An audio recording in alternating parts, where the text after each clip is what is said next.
बघत राहण्याशी.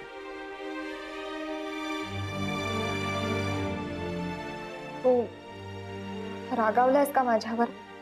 हो, राग आलाय मला. प्रचंड राग आलाय स्वतःच्या असहाय्यतेवर.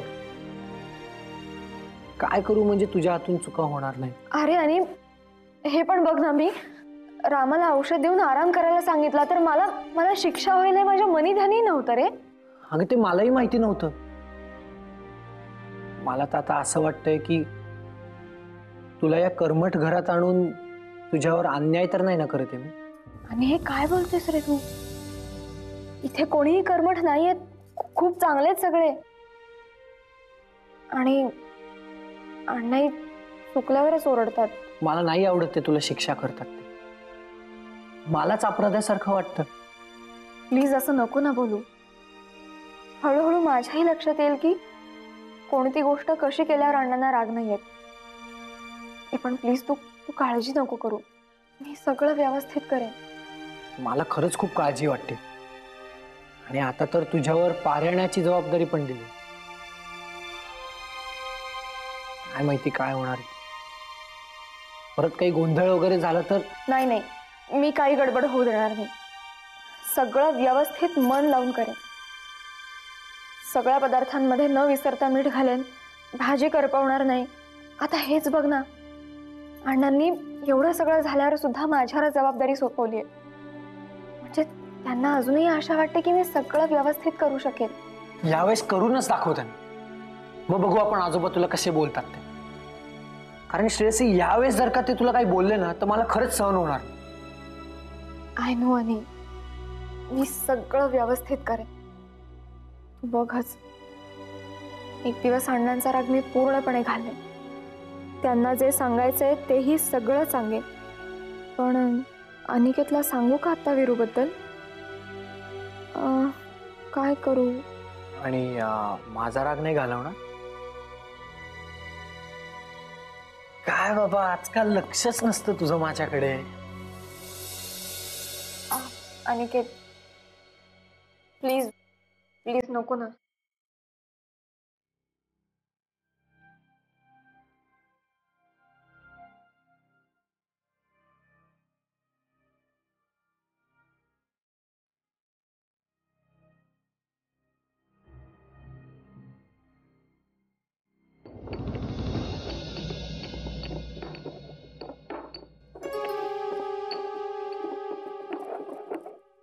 नमस्कार अण्णा.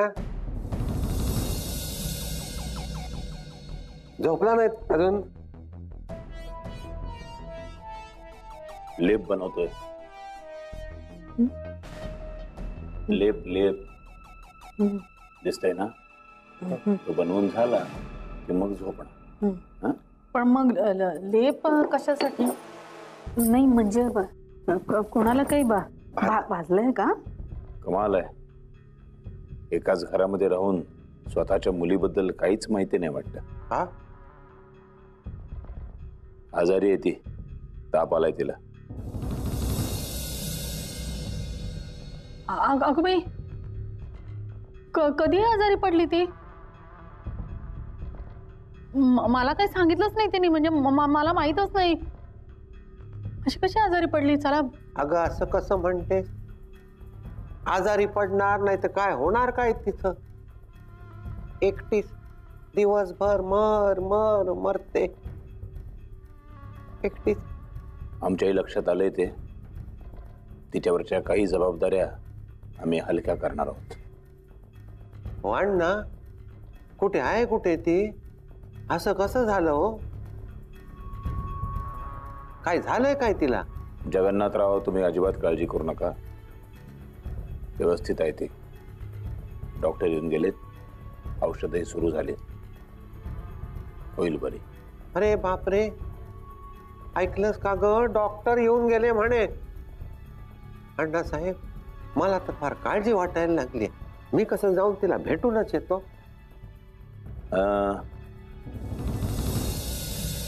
आता झोपली ती. उद्या सकाळी भेटा तिला. तिला आराम करू दे. आणि उद्या सकाळी आम्ही हा लेप दिला की आणखीन लवकर बरं वाटेल तिला. मी सांगते अण्णासाहेब तुम्हाला, तुम्ही ना तिला उठूच देऊ नका बिछाण्यावर. स्वतःकडे अजिबातच लक्ष देत नाही ती. कितीदा मी तिला सांगते की बाई ग, तुझी सगळी कामं मी करते, तू थोडा आराम कर आराम कर, ऐकतच नाही. हा हो, म्हणजे सगळं स्वतःच्या अंगावर ओढून घेते आणि मग आजारी पडते. आम्ही तिला हेच सांगितलंय, ठणठणीत बरी होईपर्यंत पलंगावरनं खाली उतरायचंही नाही. एक काम करा, तुम्ही नंदिनीकडे लक्ष दिलं तरी ते आमच्यासाठी खूप आहे. असं कसं म्हणता अण्णा? लेक आहे आमची, तिच्यावर आम्ही लक्ष ठेवणारच. इतकंच कशाला, श्रेयसी आहे ना, तिच्यावर सुद्धा लक्ष ठेवू.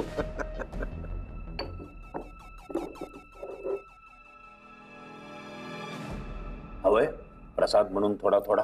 नाही, निघतो ना आम्ही. हो, हो. येतो बरं का अण्णा? या. देवा रे परमेश्वरा रे.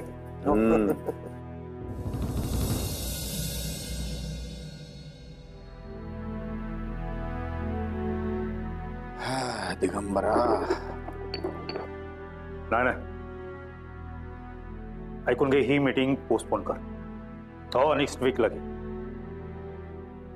एक काम कर पंकज, सगळ्या मीटिंग्स रिशेड्यूल कर. माहित नाही मी कधी येणार. येईन ना मी. अरे आता मलाच माहित नाही मी कधी येणार. काय प्रश्न विचारतोयस तू? Listen Pankaj, I am not here for fun. माझ्या काही फॅमिली मॅटर्स आहेत, त्या मला सॉर्ट आउट करायचे. कधी झालं हे? फीचर करायचं नाही आता असं सांगितलं होतं ना मी. ह्याचं डिसिजन मी आल्यावर घेईन. ठेवून ना पेंडिंग ते. आल्यावर बघतो मी. काय रे, काय झालं? Any problem?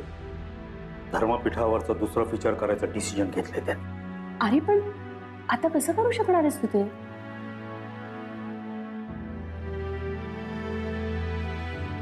काय प्रश्न विचारतेस तुम्हाला? अण्णांचा व्याही होण्या आधीपासून मी पत्रकार आहे आणि पत्रकाराच्या काही ड्युटीज असतात ना, त्या मला पार पाडायच्या. नाही, मला कळतं हे सगळं आता करणं चुकीचं आहे. पण खरं तर आपल्याला इथनं जायला हवं. अडकून पाडायला होतं. अरे आपण गेलो असतो आणि ती वीरू आणि वयोला भेटायला धडपडली असती म्हणजे मग. म्हणून तरी ते थांबलोय ना आपण. तू चिडतोयस कशाला? नाही, मी चिडलो नाहीये तुझ्यावर. पण श्रेयूला सुद्धा नेमकं वीरूलाच भेटायचं. आता हा विषयच काढला नसता तर थांबलो असतो का आपण इथे? अरे पण वीरू आपला बाप आहे हे तिला कळल्यानंतर तिला त्याला भेटावंसं वाटणं स्वाभाविक नाही वाटत का तुला? मला तर वाटतं माधव, आपण तिला आधीच सांगायला हवं होतं. नाही, म्हणजे झालं असतं काय की आता ती त्यांना मनमोकळेपणाने भेटू शकली असती, बोलू शकली असती, कदाचित त्यांच्याबरोबर थोडे दिवस राहूही शकली असती. त्यांनाही बरं वाटलं असतं. पण आता गोष्टी अशा थराला येऊन पोचल्यात ना, मला तर भीतीच वाटते. आता तुटेल की मग तुटेल. सगळंच तरांगडं झालंय.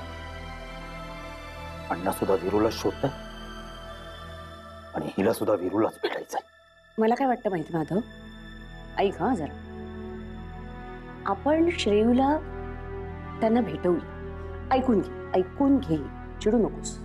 म्हणजे काय होईल की ती शांत होईल आणि आपणही निश्चिंत मनाने जाऊ शकतो. काय इतकं सोपं आहे का ते? त्यासाठी आपल्याला वीरू आणि बयो दोघांनाही जाऊन आणावं लागेल. मग जाऊया ना प्लीज.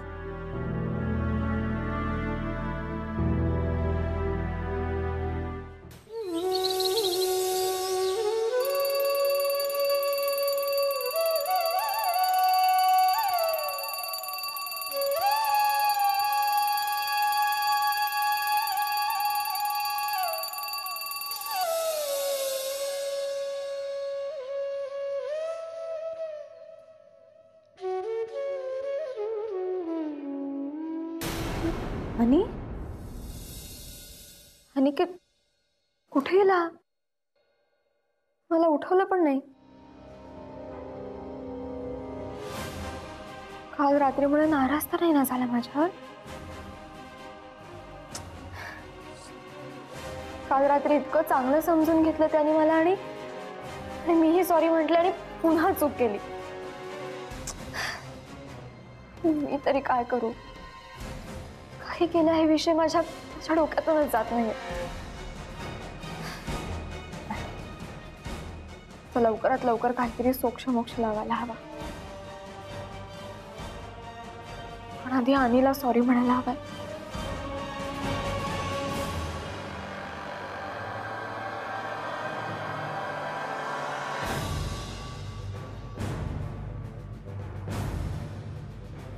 अगं किती वेळा सॉरी म्हणली, पण तरीही परत त्याच चुका करते ती. आणि माणूस आहे म्हटल्यानंतर चुका होणारच ना. त्याबद्दल काही नाही ग, पण तिला शिक्षा झालेली माझ्याच्याने नाही बघू. आणि त्याचा त्रास आम्हाला दोघांनाही होतो. आजोबांच्या तर नजरेतूनच उतरली ती. आता सुद्धा तू आजारी आहेस म्हणून तिच्यावर जबाबदारी टाक, नाहीतर आजकाल काही सांगतही नाहीत तिला. आणि ह्या सगळ्यात माझी फक्त बघ्याची भूमिका असते. ती कधी चूक करते आणि कोणती शिक्षा भोगते, आणि ती शिक्षा तिथेच संपत नाही. ती शिक्षा आमच्यात राहते, या घरात राहते. तू बघितलंयस ना घरात काय वातावरण झालं. मला तर आठवत पण नाही आपण सगळे एकत्र मिळून शेवटचे कधी मन मोकळे हसलो. जरा शांत हो, शांत हो जरा. मला सांग, ती हे सगळं मुद्दामून करते का? नकळत होत आहेत ना तिच्या हातून चुका. मग अशा वेळी तू तिच्या बरोबर राहायला हवंस की तिच्यावर अशी चिडचिड करायला हवी? सांग बरं मला. अनिकेत, गेल्या काही दिवसात एक गोष्ट तू विसरलायस वाटतं. श्रेयसी फक्त तुझ्यासाठी महादानाला तयार झाली होती. तुमच्या दोघांमधलं हे प्रेम, यामध्ये कधीही अंतर पडू देऊ नकोस.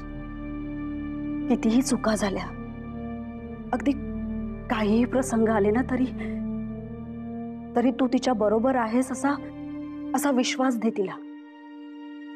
कायम तिच्या बरोबर राहा. अशा एखाद्या वेळी तू तिला नुसतं जवळ घेऊन बसलास ना तरी खूप बरं वाटेल बघ तिला. काय सांगायचं तुला? आणि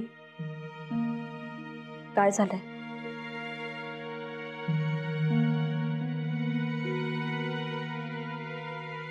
आणि काय झालंय? इथे बघ माझ्याकडे. आई समजतोस ना मला?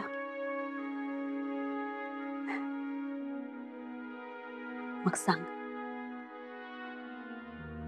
काय झालंय? काही लपवू नकोस. वहिनी अगं ती मला जवळही येऊ देत नाही ग.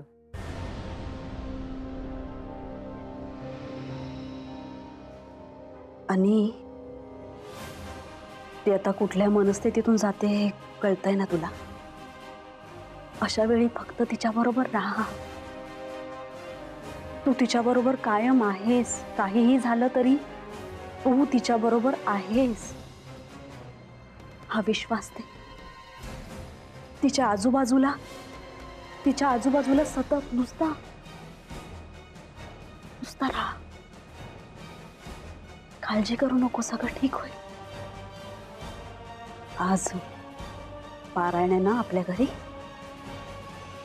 वेळ मिळाला की मी नक्की बोलेन तिच्याबरोबर या विषयावर. काळजी करू नकोस.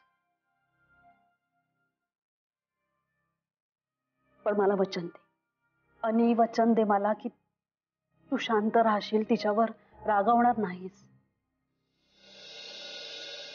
वचन दे. आणि कायम तिच्याबरोबर राहशील.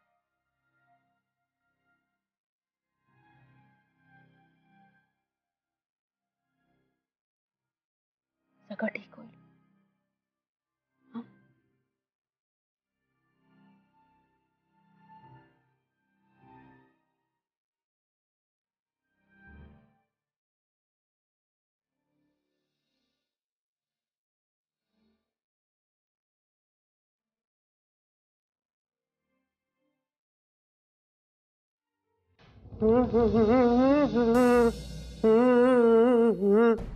म्हातारे आहे ना मास.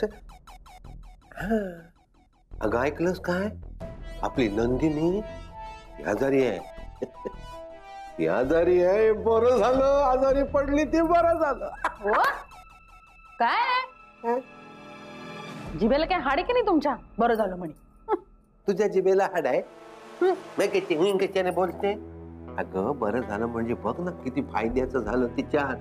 म्हणजे तिला रोजच्या कामातून विश्रांती मिळेल की नाही. त्यांच्याकडे आहे पारायण.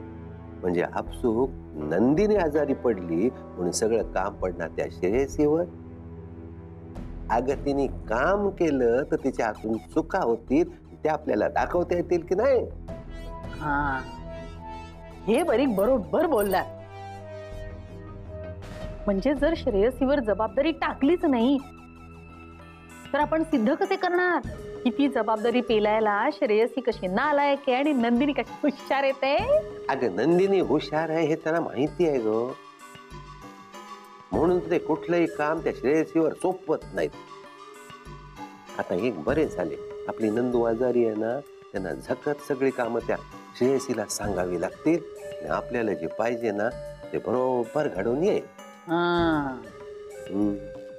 मग मी तर म्हणते नंदिनीने जरा जास्तच विश्रांती घ्यावी. आता कसं मग आता काय करायचं, म्हणजे श्रेयसीला अण्णासाहेबांच्या नजरेतून उतरवण्यासाठी काय करायचं सांगतो ना सांगा ना.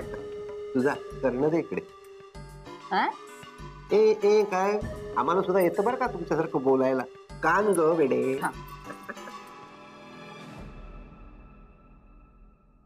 कळलं?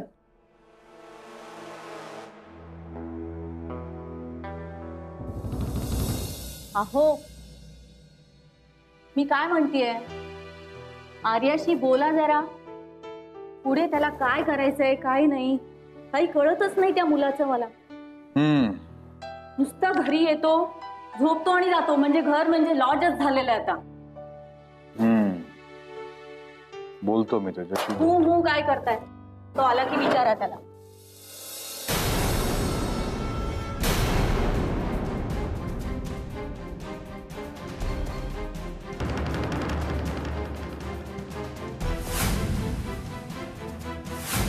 अहो